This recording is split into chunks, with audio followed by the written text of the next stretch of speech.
Well, hello. My name's Tarver. I am a educator and also have videos on YouTube. So I feel like that qualifies me to watch this first trailer for Fantastic Beasts and Where to Find Them, the Harry Potter world movie. I'd say it's an extension of their universe. So I'm going to watch the trailer for the first time, then I'll give you my initial thoughts on the movie. Shall we? Yes, we shall.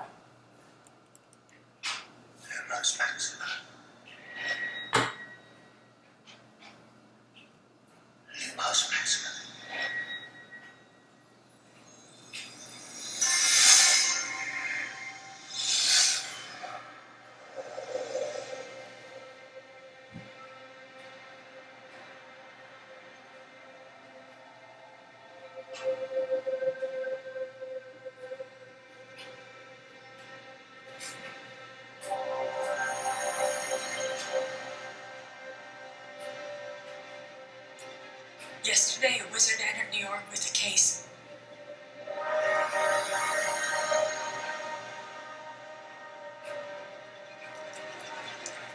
A case full of magical creatures.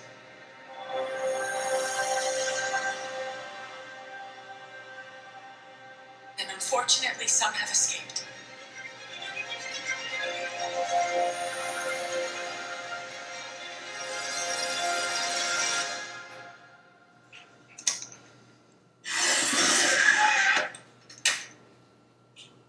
Open. Just a smidge. It's just come in.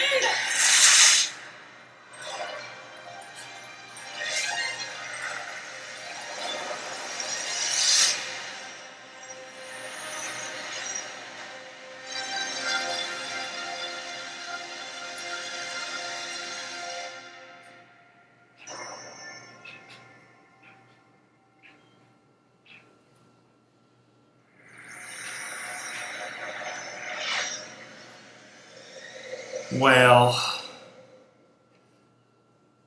that looks good.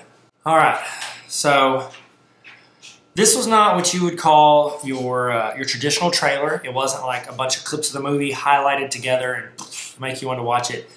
It was more of like a slow roll trailer where it's like 2 or 3 different scenes and a couple of voiceovers. Initial thoughts. Let me tell you what it's about. Okay, I'm going to say his name wrong. Newt Scamander. I don't know. They said it in the trailer, but I'm not British, so I can't say that stuff. It's about, I'm going to call him Newt. So old Newt is the guy who wrote the Fantastic Beasts and Where to Find Them. That's referenced a ton in the Harry Potter series, and then J.K. Rowling wrote it in the early 2000s as like a supplemental book to the Harry Potter series. Is more of like pretending to be that book, not like a story like the rest of the Harry Potter books.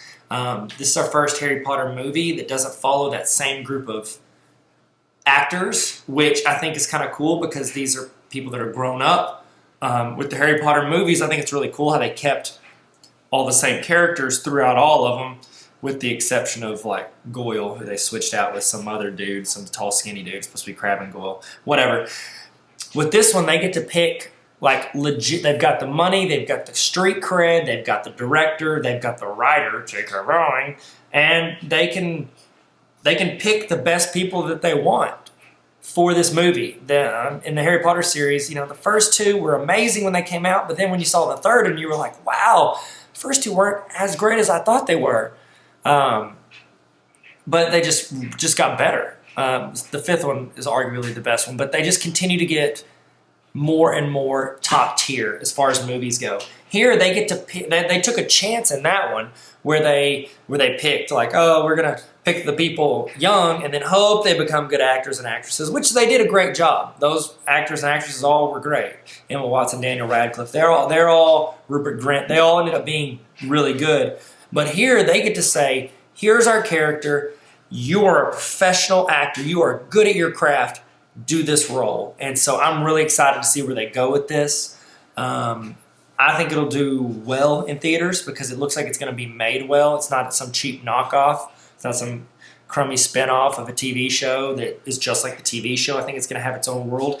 I really like that it's happening in New York in the 20s. It's a good area and a good era.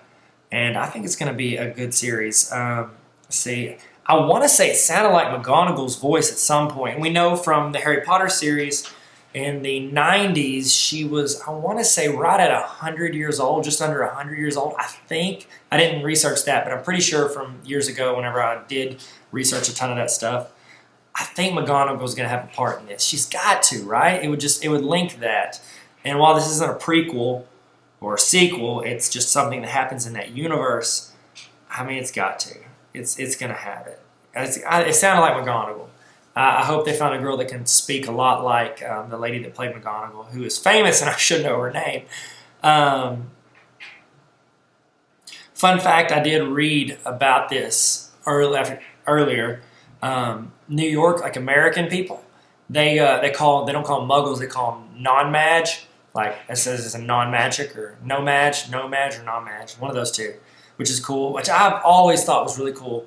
I always wanted them to tie in the American wizards and witches to the story. I don't know, because obviously as an American, I feel like I can relate to them a little bit better in England. And plus, I know how they do addresses here as opposed to England, which is like number 4 Privet Drive. It took a while for me to learn prefect. I know what a prefect was. I had to learn that. Okay?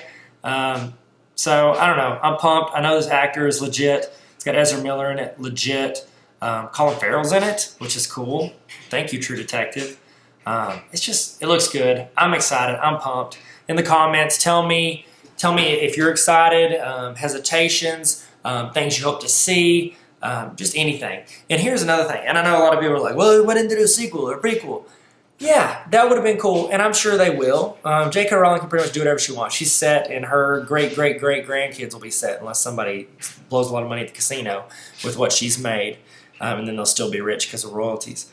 In the comments, tell me what you would like to see in the Harry Potter universe. Personally, I would like to see stories about James and Sirius and Moody and Peter Pettigrew when they were kids and in school. I think that would be cool because it sounds like they got up to even more mischief, but on a less severe note than Harry and his friends. So I would really like to see that.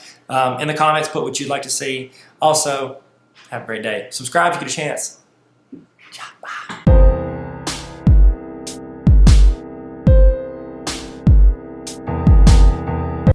Hey, Tyler here. Don't forget to subscribe. Check out tarveracademy.com.